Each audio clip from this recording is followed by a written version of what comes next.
So much to talk about now, especially given the world we live in right now, which is the post-factual world. Obviously, I'm very concerned about the COVID crisis right now. And a lot of people say, well, don't get into politics, but politics is really about health now. I mean, a lot of people say government does nothing. That is not true.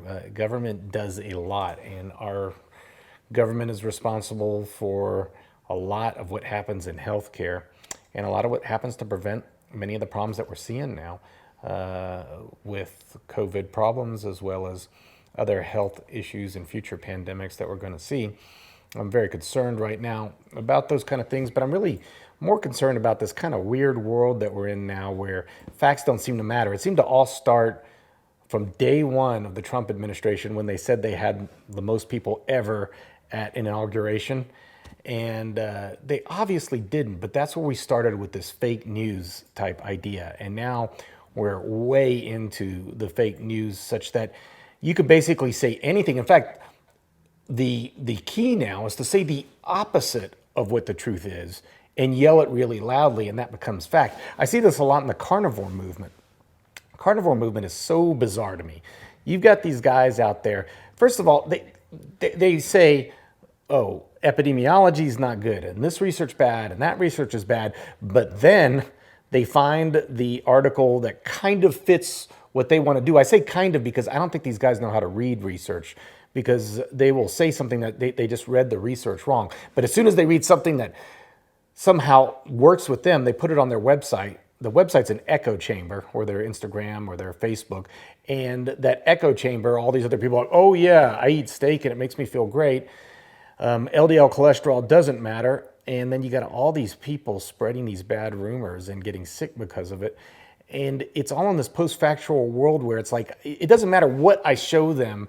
It's all relative. It's fake news. That article was bad. This article is bad. And we're seeing that with everything. We see that with masks don't work, or masks cause, not only do masks not work, but if you wear a mask, you're going to die, which is ridiculous because as a surgeon, I've been wearing a mask every day for years and years and years.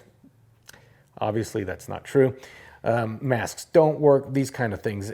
And I'm concerned about that. So a big part of what I want this future show to be is to address what is fact. What do we know for sure? What can we argue about, but what do we know for sure?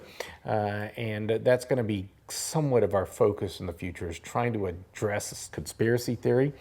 Unfortunately, I am vegan. Well, not unfortunately, I'm vegan, but unfortunately, I am vegan in a world where vegans have really started to adapt to this conspiracy theory. And it's almost like the far left have met the far right in this really post-factual world. So we'll be discussing that a lot in futures. But what do you got, Jeff? We got any questions? Does meat cause diabetes? This is a good question. And it's a complex answer. So going to this post-factual world that we live in, there are some facts and some of it we don't know for sure.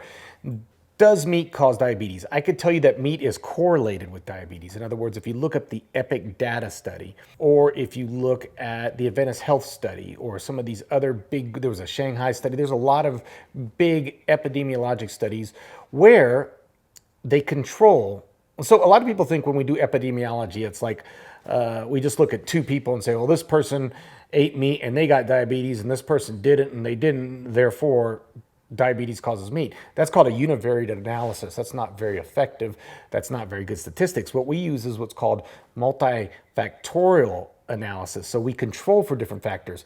So it's not fair to do that analysis if one person's obese and one person isn't obese. So we control for weight. And it's not fair to do that analysis if one person works out and one person doesn't. But after doing multiple different controls, meat does correlate with obesity, but also with diabetes. Now, if you look at it closer, what is the mechanism of action? Because I could show you studies showing the correlation. Do we have a mechanism of action? And we do. We know that saturated fat and inflammation lead to fat going into the muscle cells. You got to understand, diabetes is not a problem of carbs. It's a problem of carbs utilization. Now, we know there's a problem with carbs utilization because your blood sugars go high, but too many people focus on the fact that the blood sugar's high. That's not the problem per se. The problem is it's high because of the actual problem. And the actual problem is our body, every cell in our body is made to use sugar for energy. we have receptors in the cells that bring the sugar into the body. Now, the key to unlocking the receptors that allow sugar to go into the cell, the key is insulin. But if we get fat into our cells, it blocks where the key goes in. And the cell can no longer get the sugar into the cell for processing, and then our blood sugars rise. And then you start getting complications with high blood sugars. But the problem is that key, that insulin not working. And that is because of fat and inflammation and the fat getting into the muscle cell, so it's not working. So that's the mechanism of action. And we have randomized control studies. I'm trying to get a grant for a even more in-depth one. But recently, the NIH study, they put people in a hospital setting. I don't know who volunteers for this, but imagine staying 1 month in a hospital and being monitored. And for 2 weeks, they did a ketosis diet, and for 2 weeks, they did a plant-based diet. Now, what's interesting is in all the ketosis studies, they will always show you what's called A1C, which is a measure of what your blood sugar has been. And they show with ketosis that your blood sugar drops. And so they say, oh, we cured diabetes. But again, I told you, blood sugar is not the measure we should be looking at. We should be looking at your ability to process sugars. Because if I don't give you sugars, your sugars are going to be low, but that doesn't mean that the processing system is working. And in this NIH study, when they looked at the people, the blood sugar did drop when they were on ketosis, but their insulin resistance, they used a test called the glucose tolerance test, which is really the gold standard test. When they did the glucose tolerance test, they were actually more insulin resistant in the ketosis. Of course, this got a lot better with the plant-based diet. There's several other studies like that, and there's more to come on that. All right, we got another question here. Any thoughts on fake meat like Gardein and others? Yeah, a few thoughts on that. There was a recent study, and they did a study on people eating either fake meat or regular meat. And definitely the fake meat was better because it's lower in saturated fat. It is not what I would call ideal food. It's not a whole food plant-based diet, but I eat it all the time. I usually eat it, if I'm making a spaghetti to add a little bit in to make it like a bolognese. It gives it a little more substance. I think it could really help people switch from a meat-based diet to a plant-based diet. Certainly, it's a lot better for the environment. That's no question. And so I think it helps. I don't think your diet should be... When I first switched from eating a regular diet to a plant-based diet, it was a huge stress because... First of all, at that time, there wasn't much around. And I was like, am I supposed to just eat salad all the time? Is that all I'm going to eat? And that kind of freaked me out. And but the problem was I just started eating nothing but veggie burgers. And I just ate veggie burgers all day and night. And that's not necessarily healthy, too. It wasn't until I really started eating a whole food plant-based diet where I really started getting grains and greens and fruits and vegetables that I really started feeling healthy. Tell us about the COVID-19 recovery rate. I can't tell you much about that. There's still so much. I try to keep on top of the COVID data, and I'll tell you, it's crazy. It pours in every day. There's a new study and there's a new article.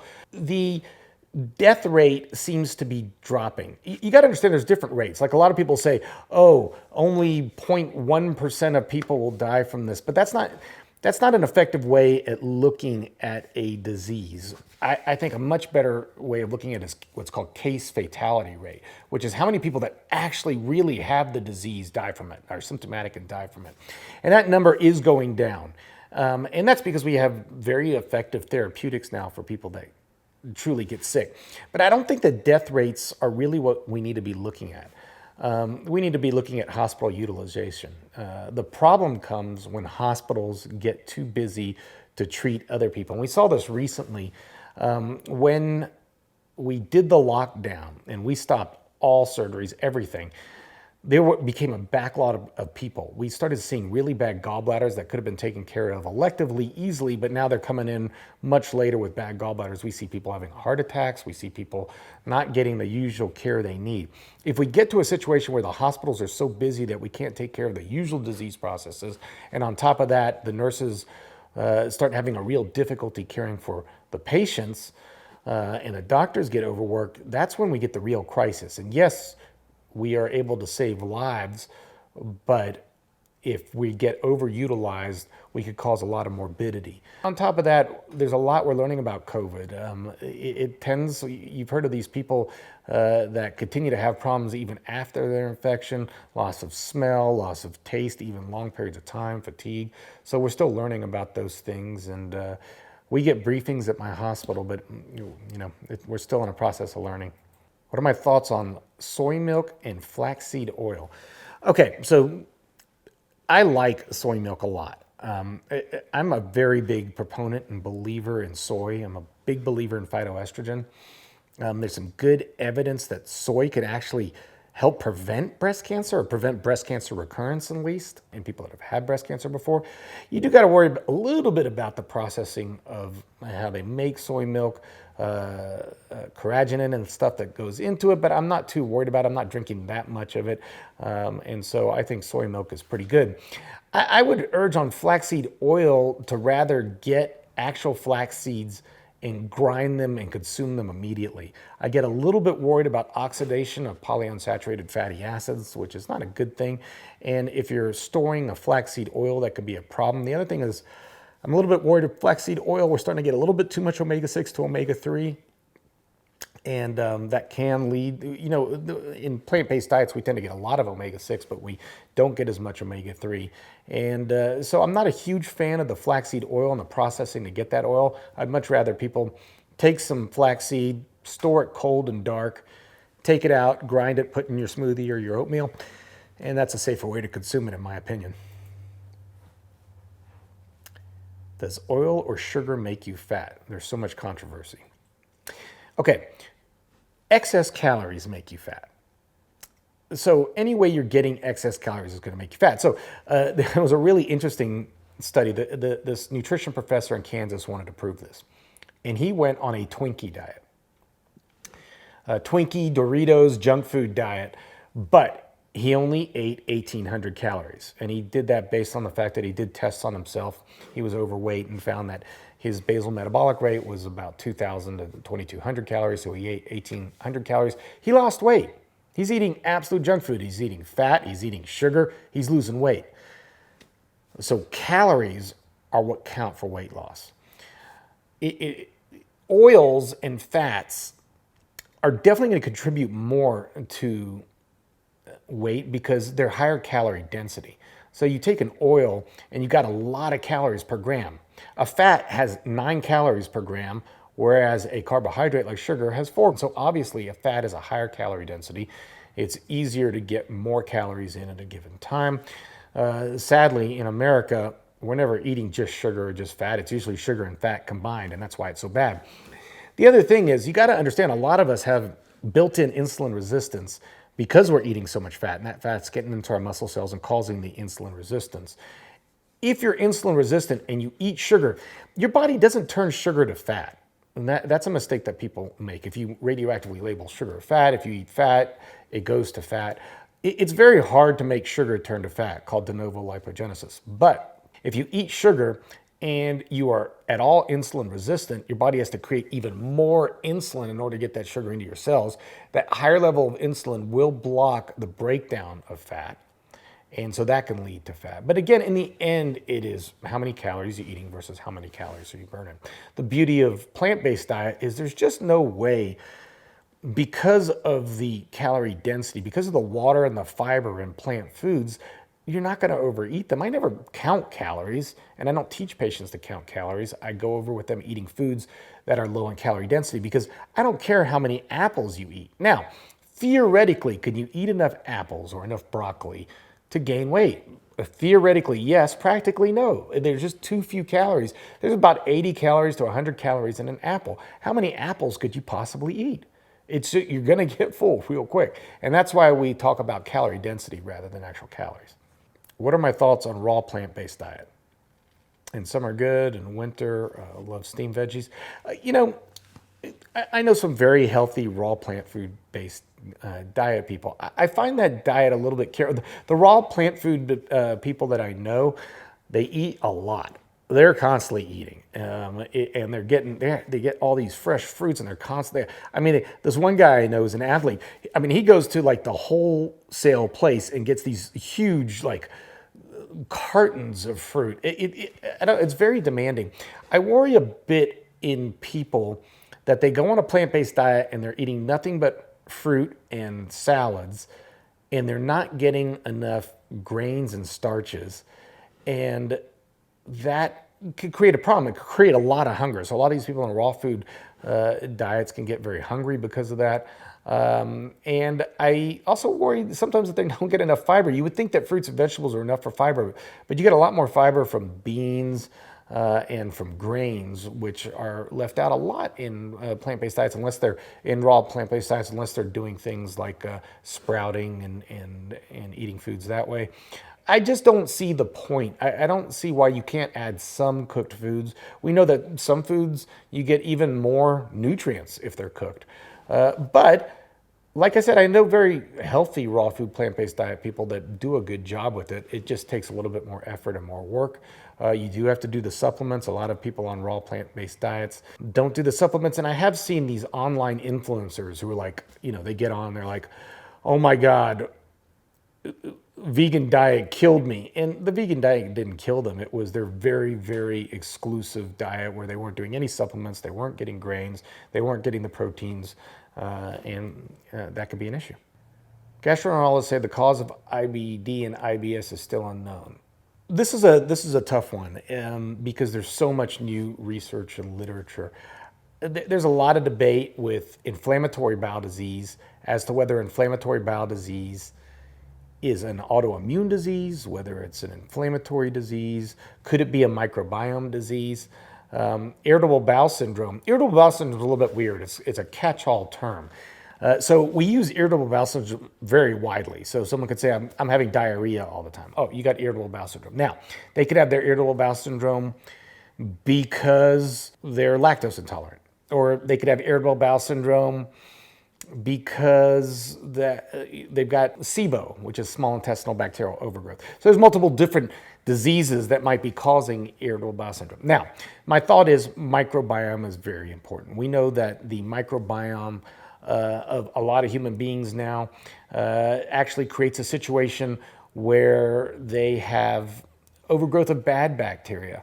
And that bad bacteria could limit the production of butyrate, which is really important for the cells of the lining of the intestines to create a mucus layer and to create tight gap junctions so the cells are together and they don't allow leaking of things into the blood. There's also this idea that some of these bacteria might be recognized as foreign to the body, which may actually start an inflammatory reaction. So it's a kind of a complex area, but I'll tell you this. As far as inflammatory bowel disease, ulcerative colitis, Crohn's, there's been several good studies that have shown that people in remission do extremely well at preventing having a flare if they're on a plant-based diet. There was a great study in Australia that looked at this. Now, you got to understand, if you actually are having a flare, you've got a stricture, you may need a surgery. You may still need the medications that help cure the flare and prevent recurrence. Another thing I worry about people following plant-based diets and this kind of idea, this magical thinking that the plant-based diet is going to cure everything, and that is not necessarily true all the time. And you do still need to do medications at times. For SIBO, I use medications for SIBO. I put people on a medication called Xifaxan. Xifaxan it's basically, I'd use Xifaxan and neomycin.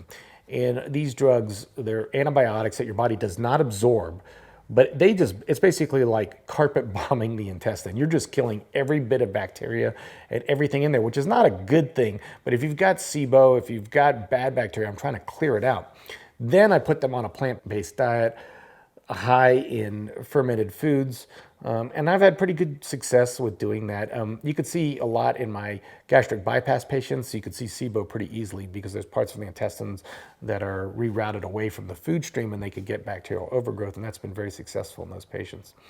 But yeah, that's an interesting topic, and we're going to learn a lot more about that as time goes on. A friend's daughter just had a gastric bypass. I know it's what she needed.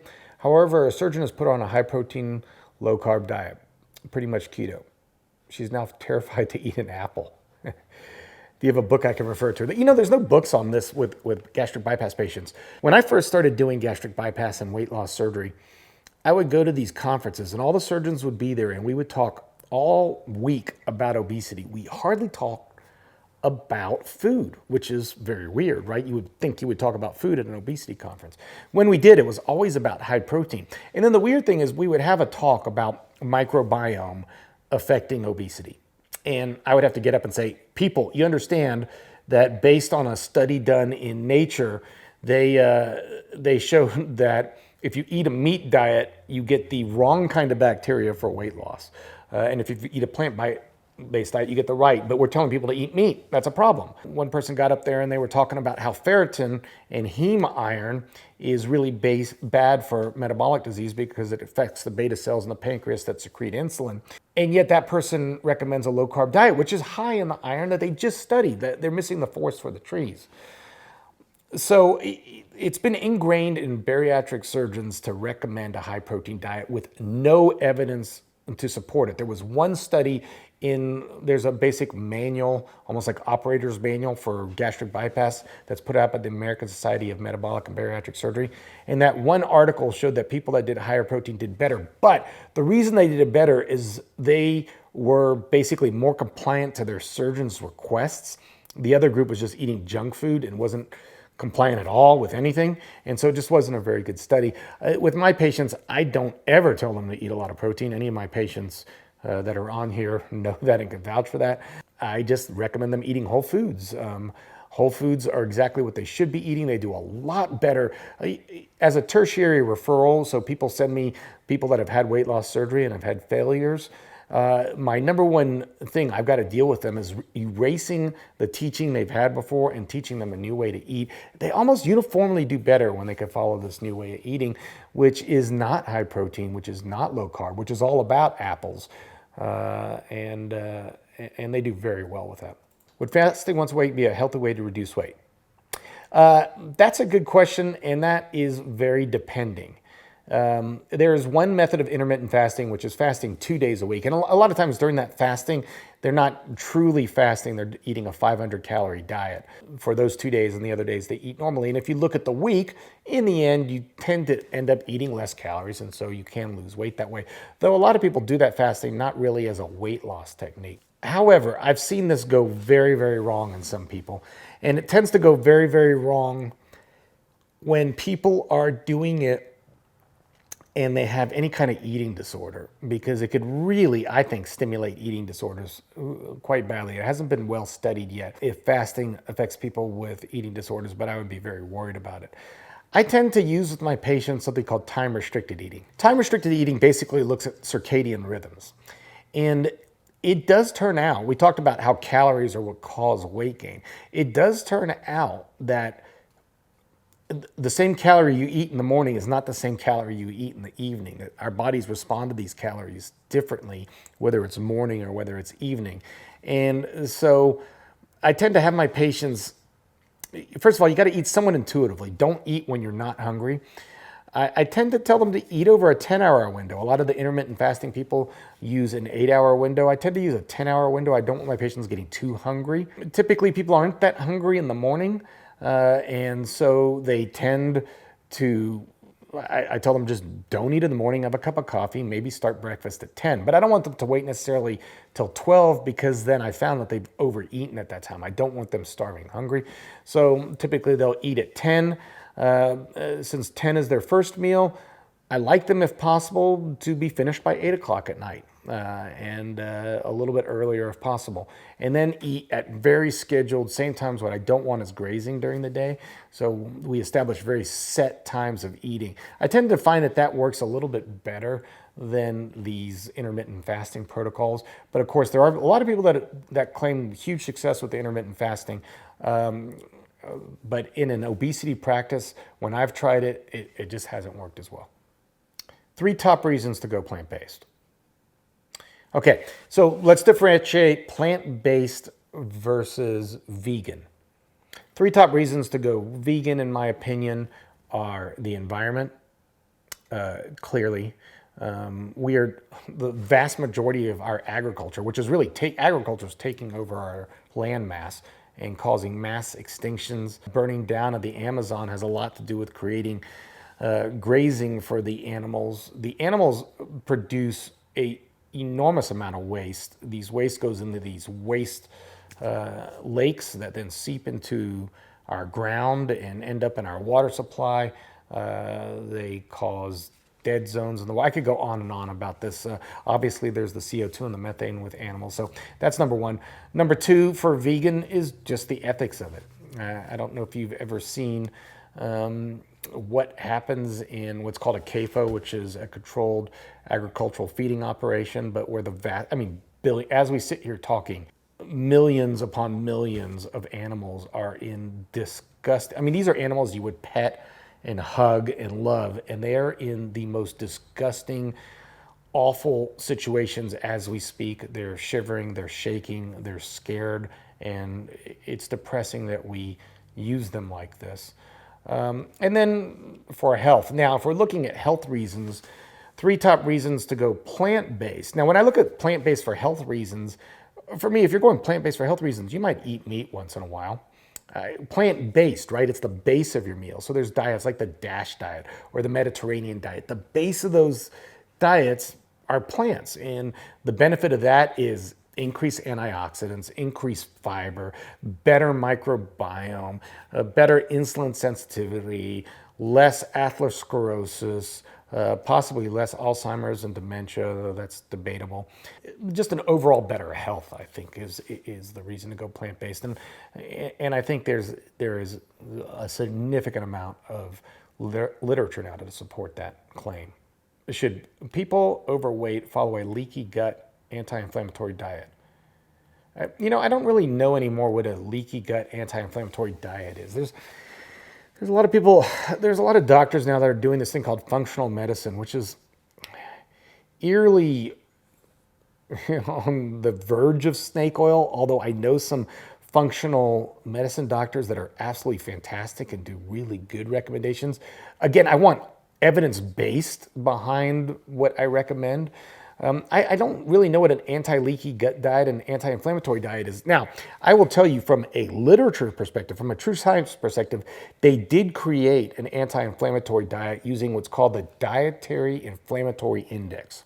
And you could look up the Dietary Inflammatory Index online. You'll see multiple papers using this Dietary Inflammatory Index. And if you eat the foods that cause the least inflammation, hint, plants, and you don't eat the food that causes the most inflammation, hint, meat, dairy, then you do tend to have better results. And so there's been multiple studies looking at the anti-inflammatory diet. Now, will that help people that are overweight? Yes, obviously. I mean, there's definitely some correlation between inflammation and weight, but also the foods that combat inflammation are also the foods that are going to fill you up with less calories. They're the lower calorie index foods, and so they're going to help you lose weight.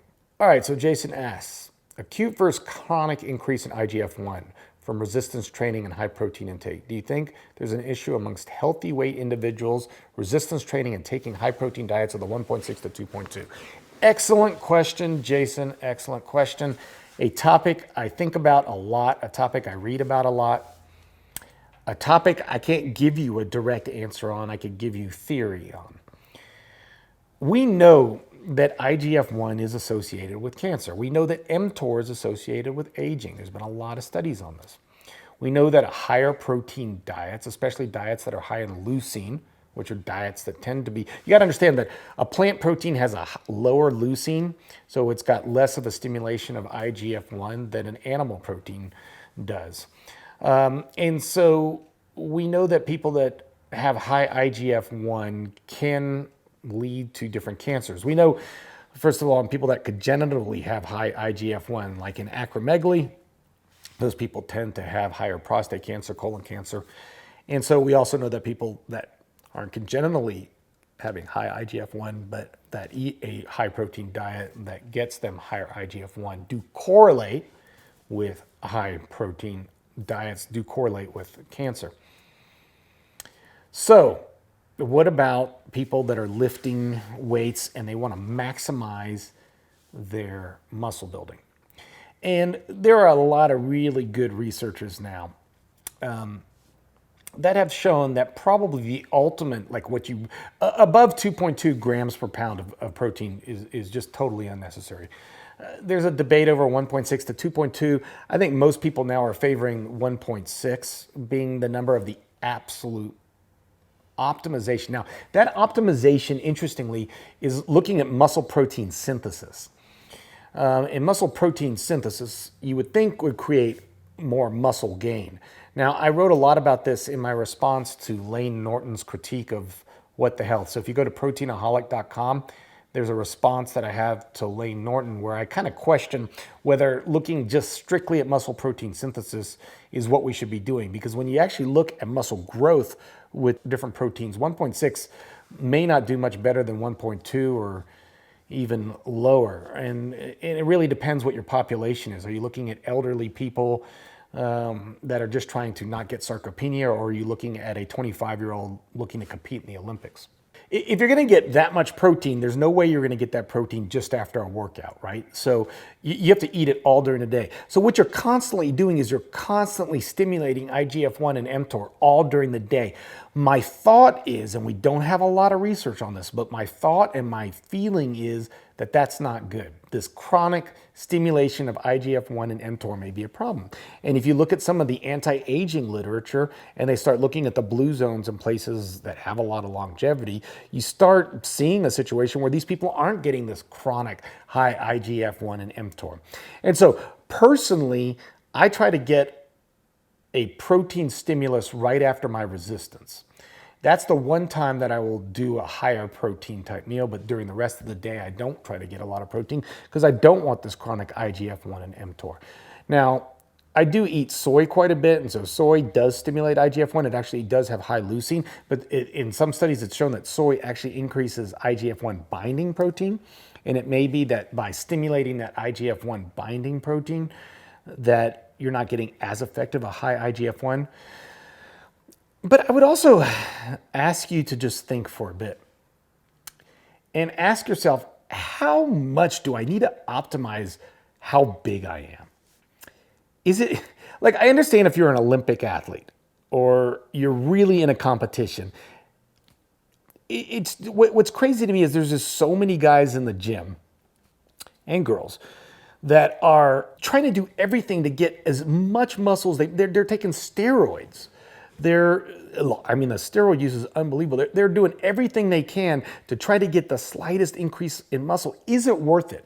Especially if you're eating a lot of meat, because we know there's high ferritin. We know there's high heme iron, which is a problem. We know there's high N-nitrosamines. We know that there's all kinds of different issues in these high protein diets that may be really affecting the risk of getting cancer in the future and heart disease. We know bodybuilders, in studies of bodybuilders, that they have a very shortened life expectancy, scary shortened life expectancy. Now, is that because of steroids? Is that because of high protein? We don't know the answer to that. This is just saying, like, let's look at them and compare them to the population. There was a similar study done on Tour de France bikers, and they did not have nearly the decreased life expectancy, but we know that they did use performance-enhancing drugs. But they tend to towards a higher carb, lower protein diet. But these are all just kind of univariate analysis. It's not a really good study. So to sum it up, I think that a acute rise in IGF-1 and mTOR directly after you work out, but then not during the rest of the day, may be the safest, best way to optimize. Or I shouldn't use the term optimize if we're looking at not just your size, but also your health. What is your recommendation for prostate cancer? So there's been several good studies on prostate cancer. You got to understand there's no one study, right? So if you look at prostate cancer, we could look at the Japanese and we could say, well, the Japanese have less prostate cancer than us. Is it because their diet's different? That's a univariate analysis. So we got to look at something else, because it could be that they have less prostate cancer because they test less. It turns out they test just as much. But if you take a Japanese person and they move to America, they get the same rate of prostate cancer as we do. So it doesn't tend to be just in genetics. There tends to be something else. Now, the Harvard Health Study looked at people with prostate cancer, and this goes back to IGF-1. We have found that IGF-1 is if you look at people with acromegaly, congenital high IGF-1, they tend to get a high rate of prostate cancer. And in fact, in people that have high IGF-1, they tend to get prostate cancer, and that could be from diet. And in the Harvard Health Study, health profession study, they did find a definite correlation between dairy, which does stimulate IGF-1 because it's very high in leucine, and prostate cancer. So we've got a mechanism of action, we've got epidemiology, now we need a randomized controlled trial. And Dr. Ornish did a really good randomized controlled trial looking at people with a low-grade prostate cancer, high PSA, put half of them on a plant-based diet and saw a very direct drop in PSA, prostate-specific antigen, a test for prostate cancer. And that spoke strongly to me. In fact, he took the blood of people that were on the plant-based diet and he dripped it onto an agar where he was growing prostate cancer cells, and their blood actually killed the cells 8 times better than people that weren't on the plant-based diet. So the plant-based diet was stimulating the natural killer cells to kill the prostate cancer cells in ways that are beyond me right now, but they show multiple effects on different genes, and one of those genes is obviously controlling for this prostate cancer. But to sum it up, yeah, I think a plant-based diet is a fantastic thing for prostate cancer. Is there truth to sugar consumption having an effect on cancer? There may be. It's called the Warburg effect. It seems to work more in theory than in practice. This idea that cancer cells have to have sugar to eat. Cancer cells also have to have methionine. Methionine is very high in animal products, especially eggs and dairy. And so I think a low methionine, a lower sugar diet would be helpful. What do I recommend for vegans with low iron? There's lots of foods with iron. In fact, interestingly, vegans will tend to have a little bit lower iron, but it tends to be probably protective. Having a high iron, if I just take someone and have them go and donate blood so we could draw iron off of them, they immediately become more insulin sensitive because iron actually affects what are called the beta cells of the pancreas's ability to secrete insulin. So having a little bit of low iron is probably okay. Now it depends on whether or not that low iron is actually affecting you. Are you anemic? Are you feeling fatigue and weakness? And if that's the case, there are iron supplements. With my patients, I tend to use ferrous gluconate with a vitamin C because vitamin C helps you absorb iron. But beans, grains, wheat germ, these kind of things are very high in iron, especially lentils and beans. I find beans to be really well tolerated by people for developing, that are having anemia and upping their iron levels. Trouble getting enough zinc. You know, a lot of times when these are issues, again, beans, nuts, seeds, things like that will have zinc. I find it's okay to supplement when you're really having problems. I think people tend to want to do everything naturally, and I understand this idea of we want to do things naturally. But let's talk about naturally for a second, because there's a lot online, like, I want to eat naturally. And this goes back to this paleo diet. Like, I want to be paleo man. I want to eat what paleo man ate, because that is the original diet that we evolved to eat. Okay, understand evolution and natural selection.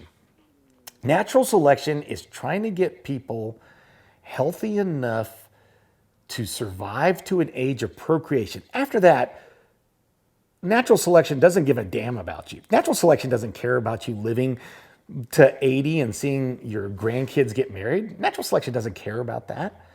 And so what we're trying to do is not eat what paleo man ate. We're trying to eat the ultimate best things for our body so that we could actually way outlive what natural selection cared about. And sometimes you got to use supplements with that. I take a B12 supplement.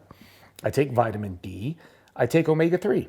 And I recommend that to people, and that's what I take based on my review of the literature. Thought on vegan protein powders for gym kids. It goes back to what I was talking about before.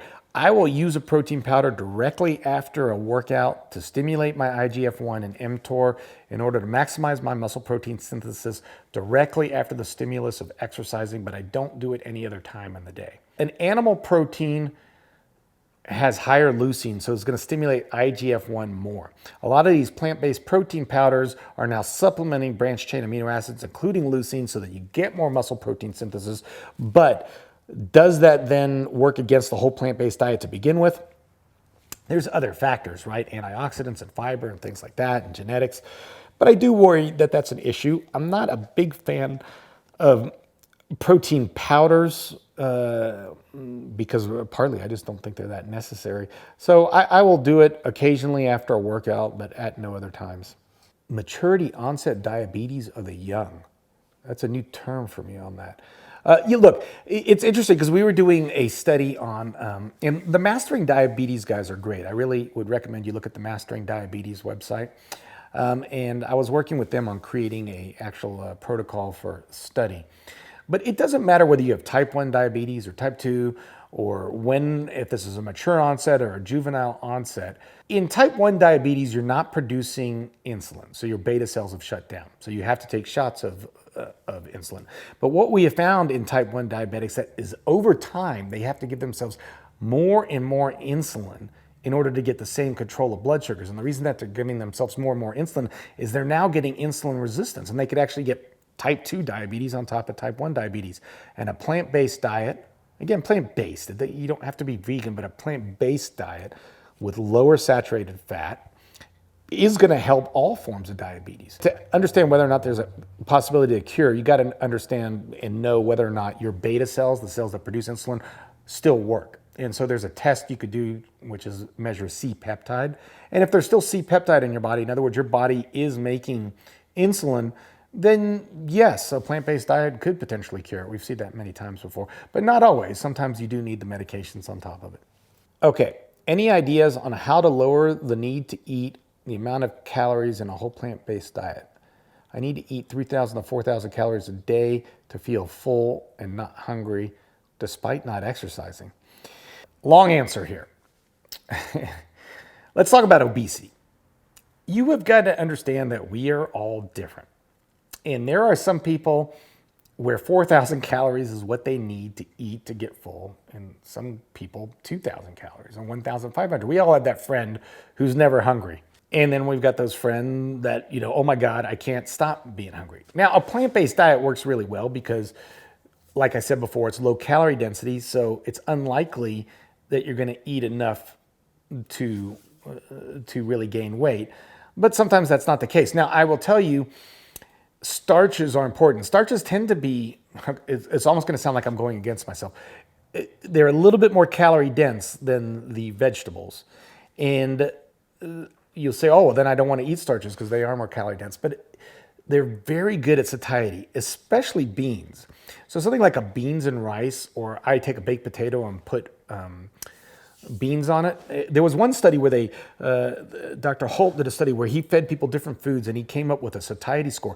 And potatoes were off the chart. They were excellent for satiety. So I have my patients do a baked potato, mash it up, put black beans, a little avocado, some salsa. I mash it up, and that tends to do really good satiety, not just with that meal, but with next meal. So a lot of times when you do studies with satiety, you look at the next meal, not just the meal you're eating.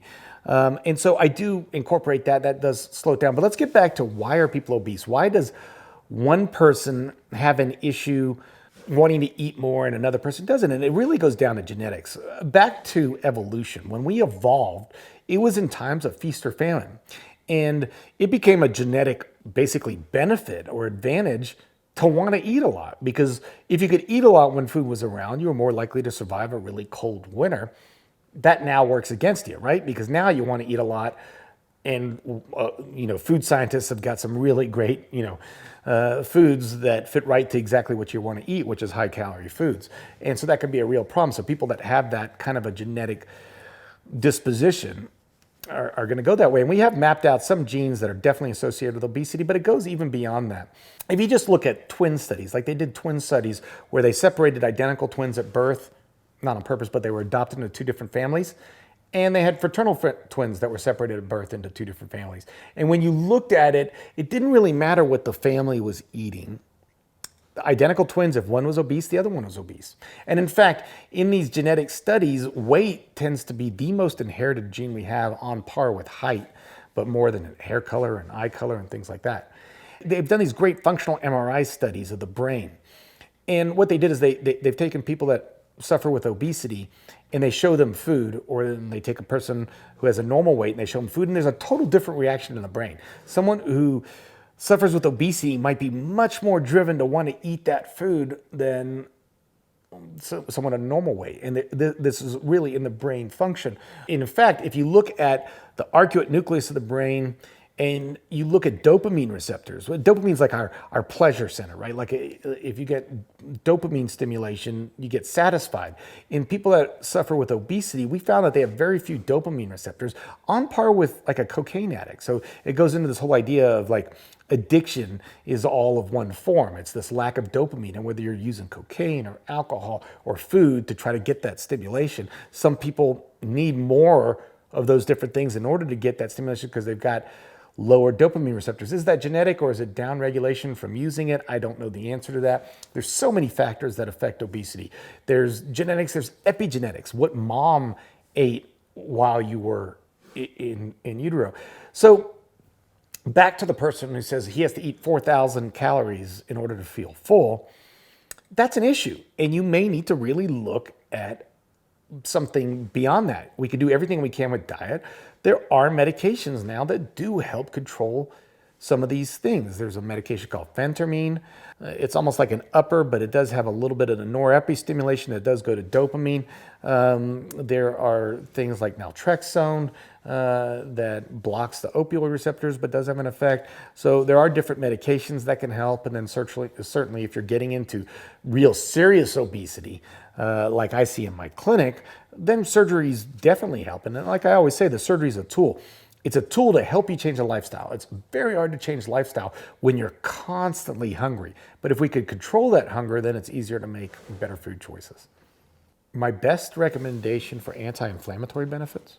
So, I mean, what to eat for inflammation. First of all, why inflammation? We know that inflammation may play a role in getting this fat into the muscle cells that causes insulin resistance, that starts the whole metabolic disease process. We know that inflammation can create problems on the endothelial level, which can be the starting point to where we start getting atherogenesis, where we start getting plaque development at the vessel level. We know that inflammation may set off genes that lead to cancer. So controlling inflammation is really important. For instance, they did a randomized controlled trial where they fed people water, a glucose drink, orange juice, and cream. The orange juice had more inflammation than the water.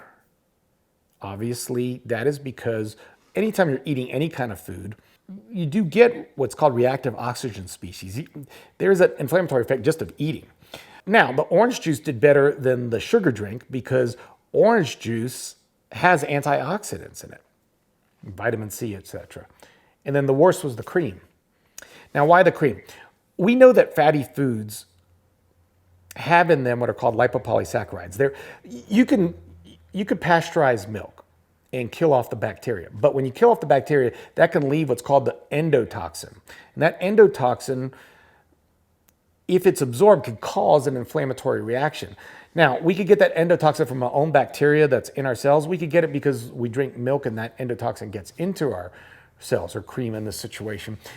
How does it get into the cells? Well, it may be that a high-fat diet, it could be the saturated fats open up the gap junctions. There's been thought that possibly glyphosate does it, which is a pesticide, though that's hard to say for sure. We do know that people that eat a predominantly meat diet with low fiber don't produce that butyrate I talked about. Without that butyrate, that butyrate goes to feed the enterocytes, the cells that line your intestine, and if they're not getting fed, that they can create gap junctions where the lipopolysaccharide endotoxin gets into the cells. But regardless, I definitely feel that a plant-based diet is less inflammatory than a meat-based diet. Not that you could never eat meat at all from an inflammation standpoint. And certainly there's other things we could look at, omega-3 to omega-6. Now, what about hunted meat?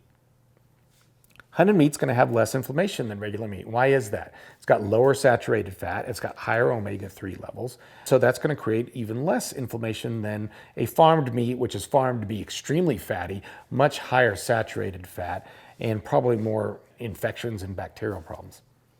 Okay, how do you get someone to gain weight on a whole food plant-based diet? That's a good question. It's to do the opposite of what I tell my patients to do. So tell my patients to avoid oils because oils are calorie dense.